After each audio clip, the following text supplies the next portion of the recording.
উর্বশী মাইয়ারে তোর কলসির ভেতর কি খাঁটি গরুর দুধ বেচতে এনেছি। দে না একটু খাই, দামটা আগে চাই, আর দে না একটু খাই। দামটা আগে চাই, তোদের মতো ভিড় খাওয়াদের চেনে রেখেছি। উর্বশী মাইয়ারে তোর কলসির ভেতর কি খাঁটি গরুর দুধ বেচতে এনেছি।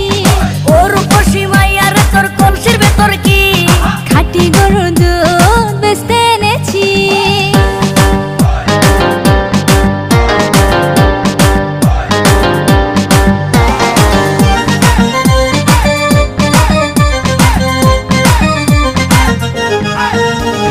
তোর দুধেতে আছে পানি, আমি কিন্তু